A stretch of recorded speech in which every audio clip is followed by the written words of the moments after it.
Liverpool, champions with expiration date.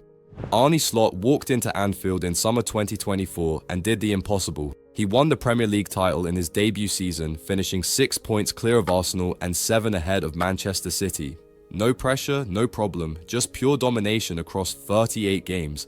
The Dutchman replaced a living legend in Jurgen Klopp and somehow made it look easy, turning doubters into believers within months. But here's the thing, nobody wants to say out loud, Liverpool's title came with a ticking clock strapped to it. Mohamed Salah turned 33 during the season, Virgil van Dijk hit 34, and both their contracts expire in summer 2025. Saudi Pro League clubs are circling like sharks with blank checks, offering wages Liverpool's accountants can't even imagine. The two players who defined this entire era, the Egyptian King and the Dutch Wall, could both be gone before next season kicks off. The Champions League exposed the cracks everyone ignored during the league run. Liverpool dominated domestically, but got bounced in the knockout rounds, proving their squad depth is a myth when it matters most. Slot rotated less than Klopp ever did because he couldn't. The bench looked thin whenever injuries hit.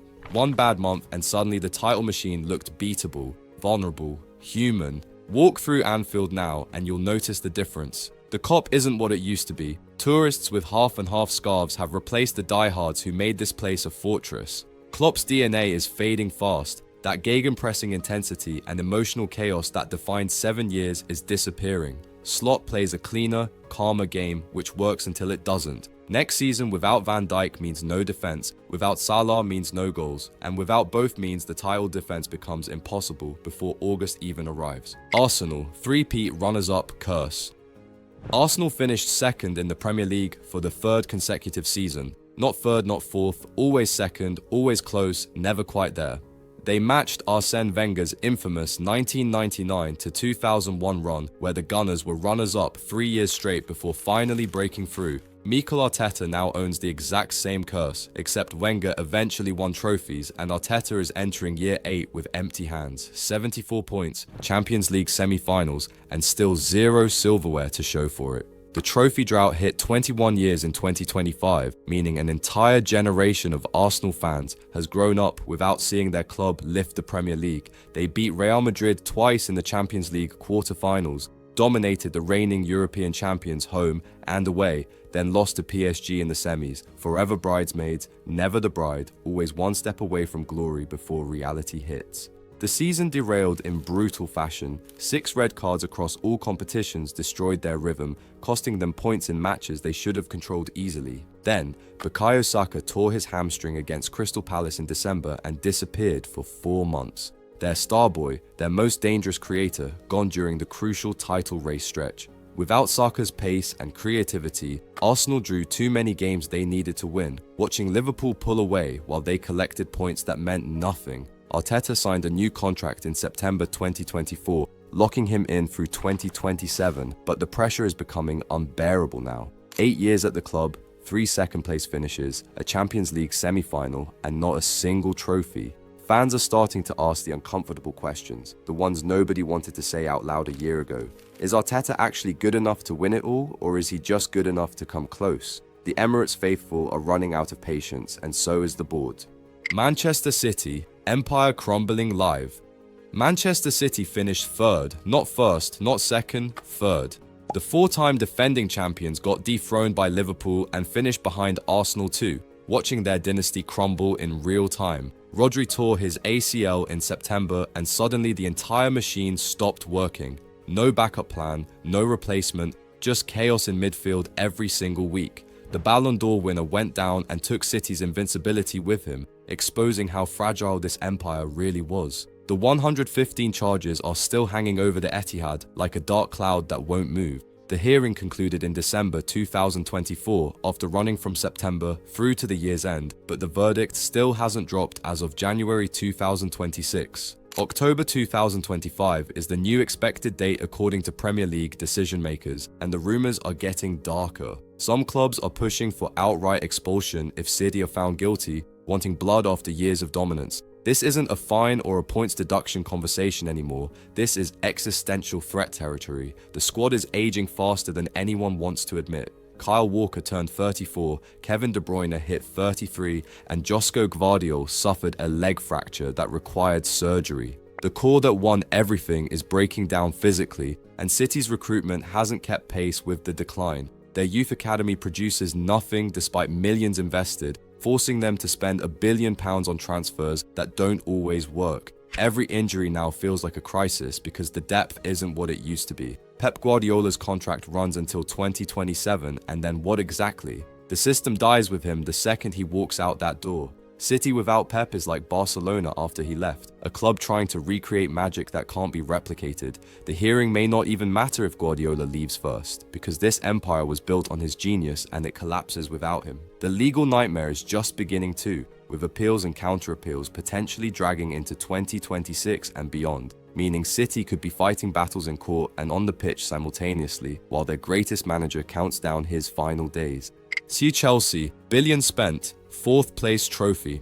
Chelsea spent over £1 billion since Todd Boehly and Clearlake Capital took over in 2022. £1 billion. That's not a typo or exaggeration, that's actual money thrown at transfers, agents, and wages trying to buy success. And what did they get for it? 4th place in the Premier League and a Conference League trophy. Europe's third-tier competition, the tournament Chelsea shouldn't even be in, became their crowning achievement. They celebrated beating Real Betis 4-1 in the final like they'd won the Champions League, lifting silverware in a tournament that exists because they weren't good enough for the real competitions. The squad is a disaster wrapped in chaos. 42 players registered across the season, turning the dressing room into a train station where nobody knows who's staying or leaving. Mikhailo Mudryk got banned in December, Christopher Nkunku flopped so hard he's basically disappeared, and João Felix looks like another expensive mistake.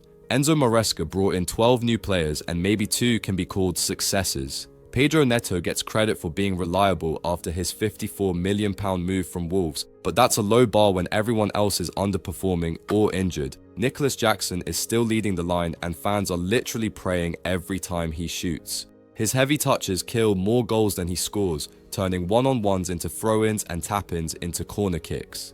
He got a hat-trick against Tottenham, then followed it with weeks of sitters missed that made supporters question reality. The Conference League final showed his entire career in 90 minutes, setting up a goal with his chest because his header was so bad, then botching a 2-on-1 breakaway with a touch so heavy it ended up nowhere near the goal. It took Blueco 3 years to win their first piece of silverware, 3 years, £1 billion, and the prize was the Conference League. The fact Chelsea even participated in that competition is humiliating enough. A club with their history and resources shouldn't be anywhere near Europe's bronze medal tournament. They're back in the Champions League for 2025 to 26 after finishing 4th, but the squad is still bloated, the recruitment is still scattergun, and Jackson is still their striker. 4th place feels like the ceiling until they figure out what they're actually building.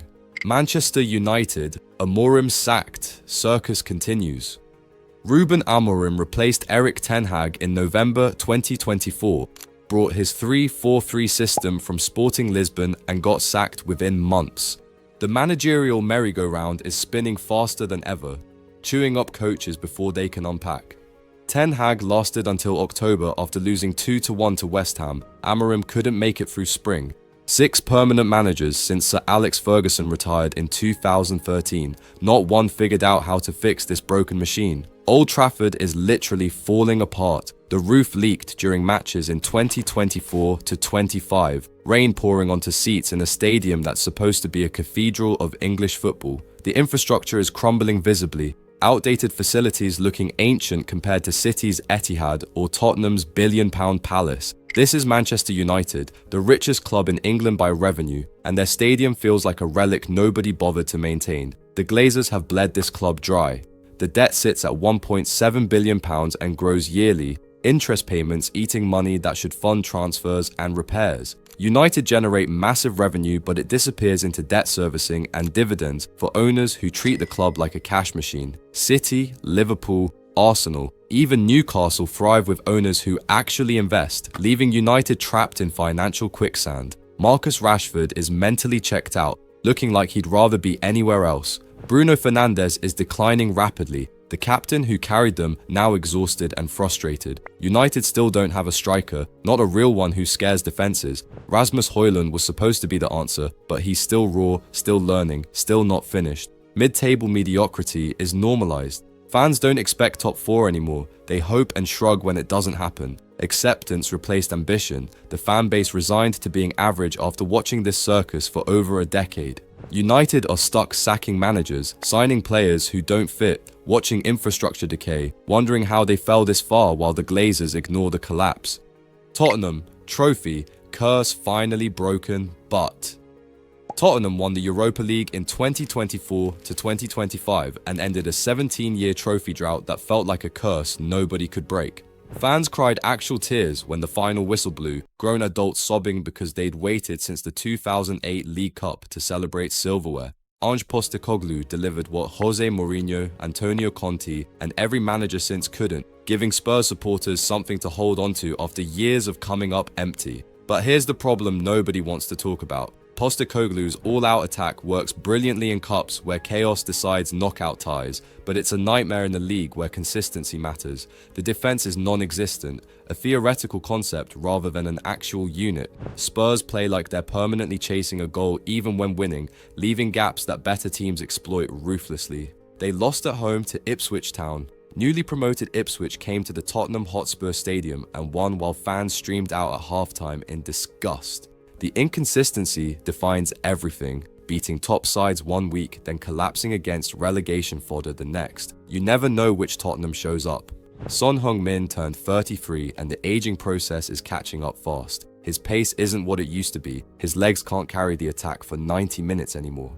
Spurs never found a proper Harry Kane replacement after he left for Bayern in 2023. The Europa League glory masks these fundamental problems, making everything look fine when the squad depth still isn't good enough. The pressure is off, but the gap to the top hasn't closed. Tottenham finished outside the top 4 again, miles behind Liverpool, Arsenal and City. The billion-pound stadium has produced one major trophy across its entire existence. Winning the Europa League bought Postecoglou time, but it doesn't fix the defensive chaos, the aging attack, or the fact that Spurs are still nowhere near challenging for the Premier League title their fans actually crave. Newcastle, Saudi money, FFP handcuffs.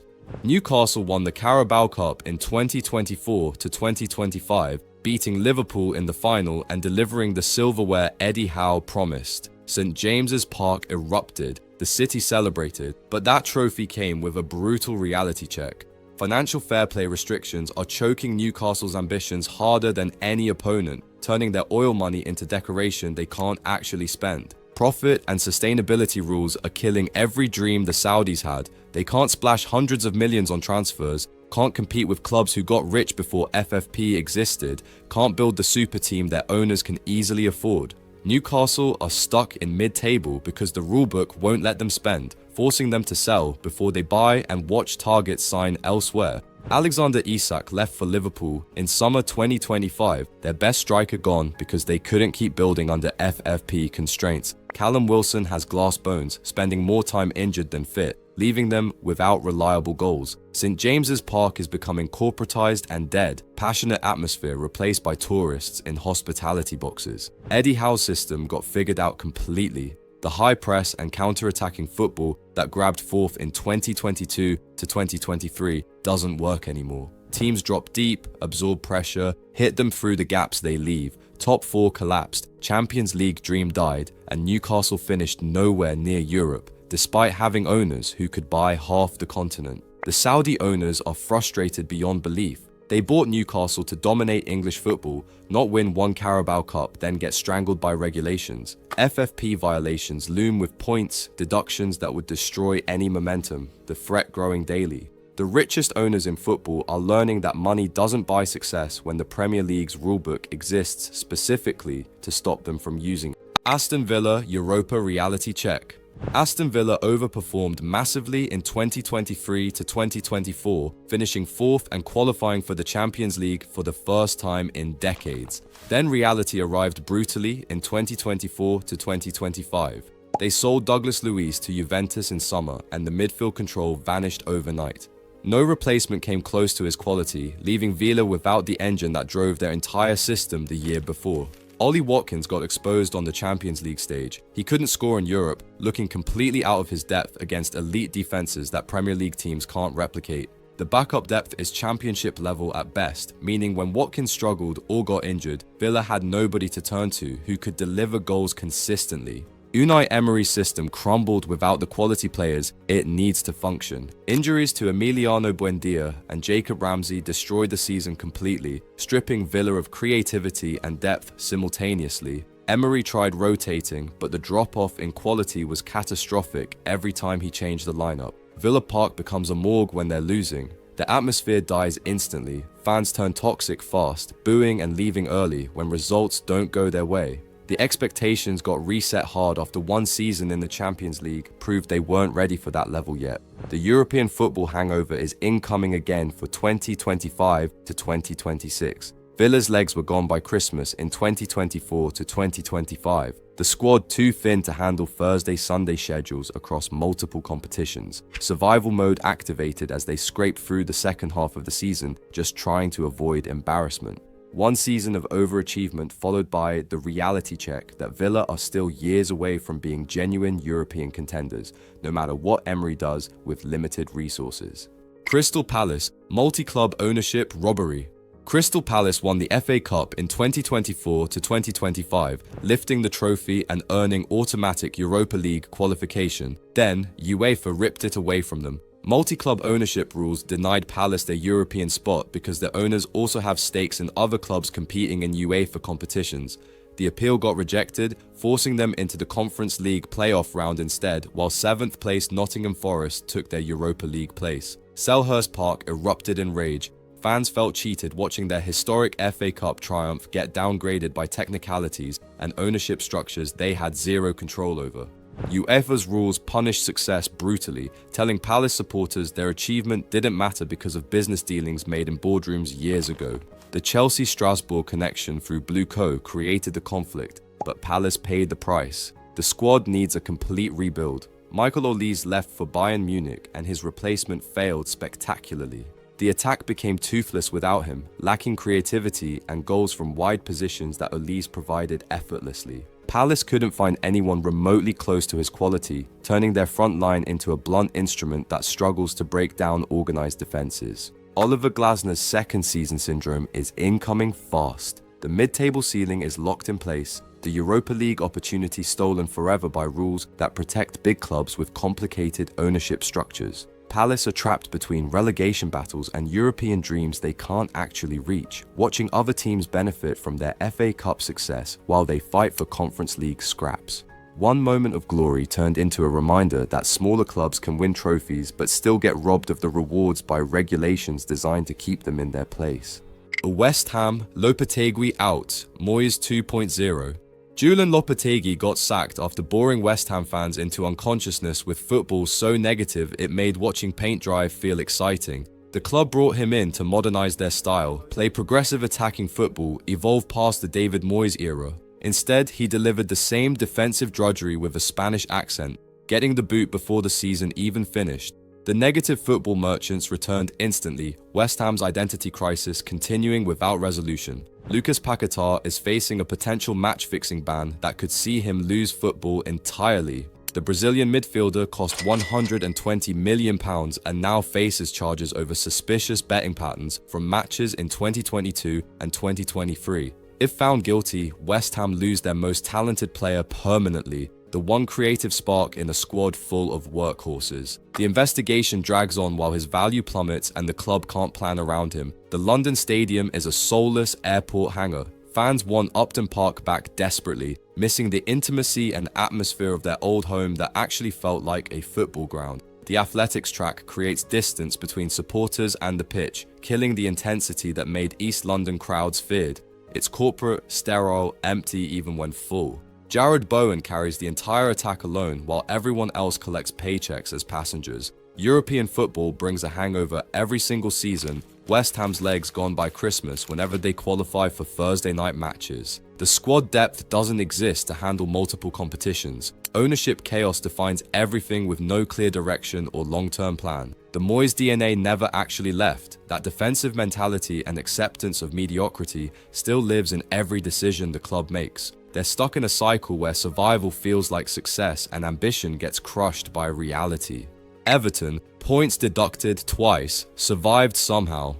Everton got points deducted twice in one season and still survived relegation miraculously. The Premier League used them as FFP's punching bag, docking points for profit and sustainability rule breaches, while bigger clubs escaped scrutiny. First came a 6-point deduction in November 2023, then another 2 points disappeared in April 2024. 10 points stolen across one campaign, and Everton somehow stayed up through sheer stubbornness. Goodison Park hosted its final season in 2024 to 2025, a farewell tour, while simultaneously fighting relegation. The emotional chaos was guaranteed, fans celebrating 133 years of history while watching their team scrape for survival points. Iliman Ndiaye scored both goals in the 2-0 final game against Southampton, becoming the last goalscorer at the historic ground before it transitions to Everton women permanently. Dominic Calvert-Lewin is permanently injured, spending more time in the treatment room than on the pitch.